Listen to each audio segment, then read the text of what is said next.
In this video, I'll share 9 things that completely transformed my weekday evenings. Over 12 years in corporate, I managed to squeeze in a lot. 2 graduate programs, one in China, one in the US, got finished along the way. Raising my daughter as a single mom was like a full-time job in itself. I also taught myself financial literacy and investment and grew my wealth to over $1 million.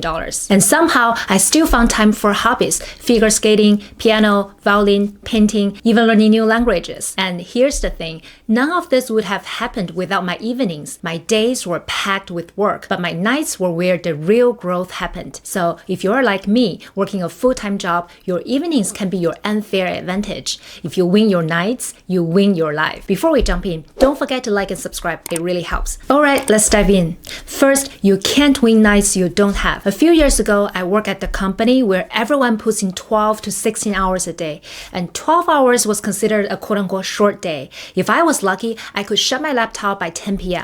Most nights, it was closer to midnight. Work-life balance, that didn't exist. It was more like work-work balance. Everyone was on some project or another around the clock. The pay was decent, but the cost was huge. I had no life outside of work. And eventually, I decided to quit. Here's the truth. If your job drains you or the culture is toxic, you have to leave. Period. That's the most important step. Protect your health, protect your time. Because before you can make most of your evenings, you first need to have evenings. The second thing on my list is think of evenings as day 2, not leftovers. Most people think evenings are for recovery. If that's the mindset, it feels completely normal to scroll social media for an hour or watch TV for 2 hours. It feels justified. And that was me. After a long day at work, I used to believe the only way to recharge was to collapse on the couch, order takeout, and zone out.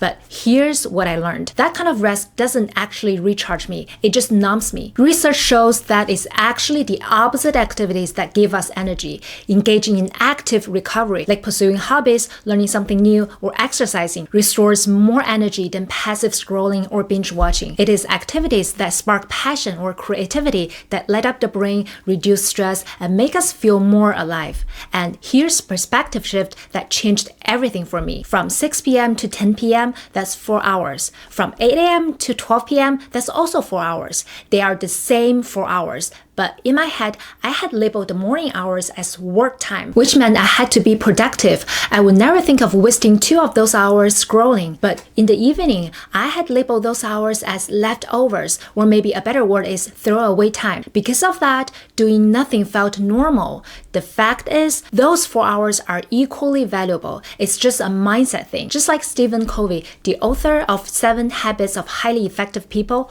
once said, "We see the world not as it is, but as we are." Once I reframed my evenings as day 2, everything changed. Evenings became a second chance, not just leftovers of the day. Now, let's get into the third one, having a post-work ritual. Here's something I learned the hard way. Even when work was done, it didn't feel like my time. My body left work, but my mind didn't. I would still be replaying emails I hadn't answered, thinking about Slack or Teams messages, or worrying about a project deadline. One moment sticks with me. 6 years ago, my dad flew all the way from China to visit me here in the US. I took him to this really nice steakhouse because he loves steak. I hadn't seen him in years, and there I was sitting across from him in this beautiful restaurant, and instead of being present, my brain was spinning on a work problem. I remember thinking, what am I doing?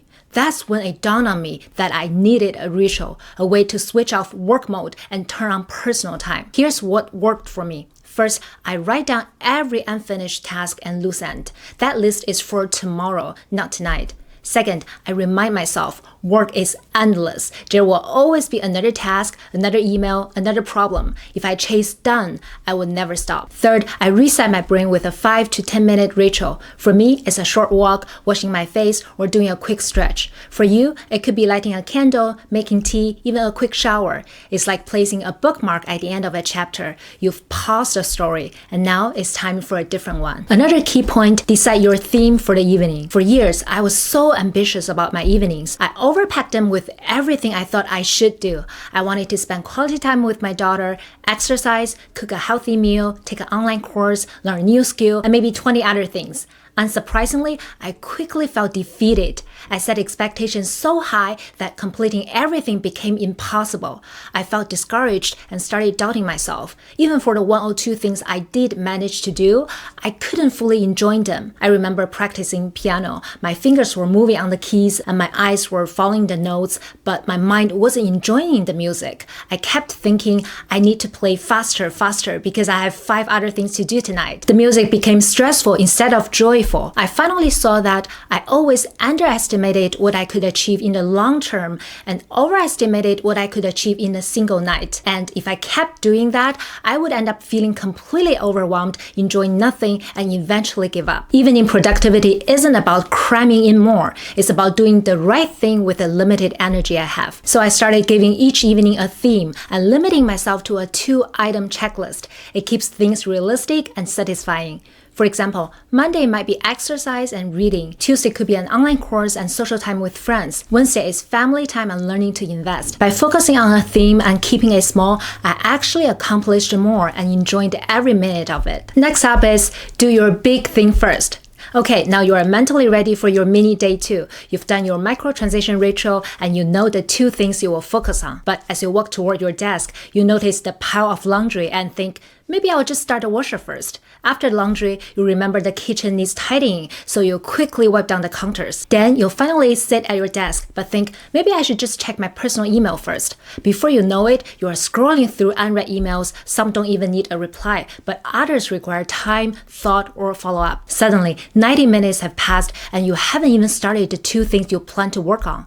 And now you are tired, mentally drained, your energy is gone. Here's the fix. Flip the order. Do your big, meaningful task first. Even if the dishes wait or the laundry sits a little longer, you'll feel satisfied because you tackle what truly matters. Getting that done first frees up mental space and energy, making everything else feel lighter. Think of it like this. It's like paying off your biggest bill first. Once it's done, everything else feels stress-free and easier to handle. The 6th game changer is eating light but energizing dinners. As a mom, I always felt the pressure to cook more than enough food, but this often led to leftovers, and I hated wasting food. So I would end up eating more than I needed, which made me feel sluggish and sleepy by evenings. I realized this wasn't just about overeating, it was affecting my health and my evenings. So I started cooking less. Instead of thinking more is better, I embraced the idea that less is better. This shift helped me feel more restful and energized. Studies show that consuming heavy meals,